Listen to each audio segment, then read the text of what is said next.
Welcome to Alpha Centurion. I'll be your guide. Welcome to Anti-Apologetics. So there's a reason why I didn't really dissect the debate between Destiny and Trent Horn. And it's really simple. Rhetoric, apologetics, polemics, they all have an inherent problem. We're all arguing with the same facts and coming to different conclusions. If you're not arguing the same facts, then you're simply not educated enough on the topic you're debating to be in the debate. We're arguing about the meaning of the facts and what the conclusion, the proper conclusion, should be. But let's do some proof here. So I collected just a few hot topic issues that you see in all the apologetic channels, the very few polemic channels, and almost all the rhetorical BS that goes on in the debate sphere. So let's have fun with a few of these. I'm just going to go over them. I'm going to hit the topic. I'm going to hit the positive argument for both sides. If there's more than two sides, I'm going to mention only a few sides. I'm going to argue all of these full-throated. I'm not going to hold back as if I don't agree with one or the other. Simply going to present the case as is and move on to the next one. This is the problem with Trent Horn. This is the problem with Father Josiah. This is the problem with Vosh, with Destiny. This is the problem with me. So let's see what I'm talking about. Abortion. Abortion is a human right based on bodily autonomy, free choice, and lessening the number of unwanted or unloved people in the world.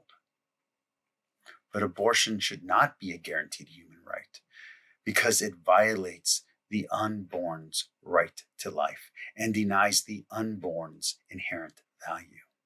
A human fetus is still a unique human life, even if it is not self-sustaining. Human life has inherent and innate value. That's what we're doing. Baptism.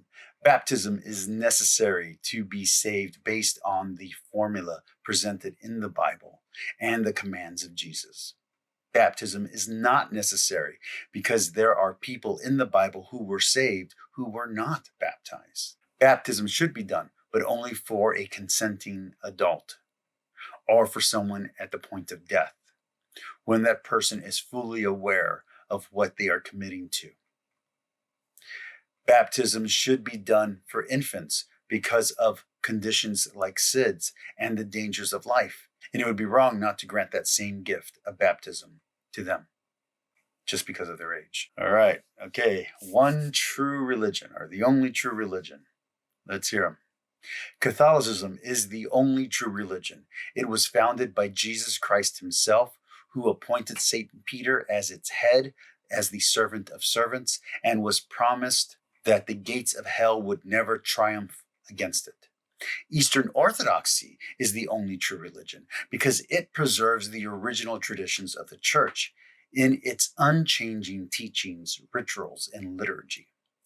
Judaism is the only true religion because it has a direct covenantal relationship with God himself through the covenant on Mount Sinai, which was promised to last forever and ever. Islam is the only true religion because it is the final and ultimate revelation from God, and the only revelation to be preserved in its original form, language, and recitation and meaning. Hinduism is the only true religion because of its ancient timelessness, its willingness to recognize many paths to reaching the same ultimate destination, and its philosophical wisdom and spiritual self-realization being echoed in all other major and ancient religions still practiced today. Taoism is the only true religion because of its flexibility of practice and its lack of dogma, thus allowing it to be truly universal and non-exclusive. Dogma. Dogma is unchanging, and if it changes, then it's not dogma. The doctrine of papal infallibility, as defined in 1870, is an historical, verifiable example of dogma changing if we define change as something being added to, and was highly contested at the time of its declaration by Catholics and non-Catholics alike.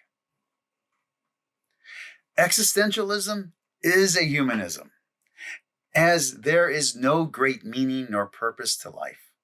All morality is subjective. Reality, if real, cannot be truly perceived accurately by human means. Life is absurd, and the universe is at best indifferent and amoral.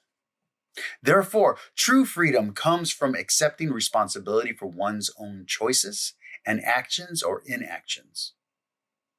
Existentialism cannot be a humanism because it ignores two important aspects of humanism, compassion and empathy, and denies the influence or the importance of societal and systemic influences, as well as undervaluing the utility or practicality of external moral guides, such as others' experiences. Faith is trust. Faith is loyalty. Faith is demonstrated commitment. Or, faith is blind belief without evidence. And now for the last one for today's show.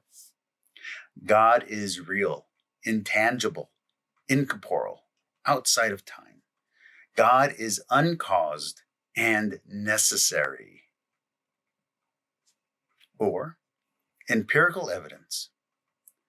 As a being that is incorporeal and intangible, is by its nature scientifically untestable, and therefore scientifically unverifiable, and takes many assumptions to understand, when the fewest amount of assumptions increases probability.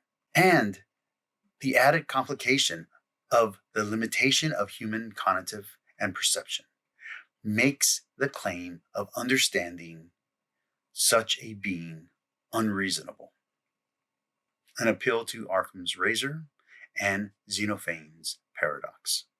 While I myself have beliefs on each of these, I have a belief on abortion, on baptism, on Catholicism, on dogma, on existentialism, on faith, on God.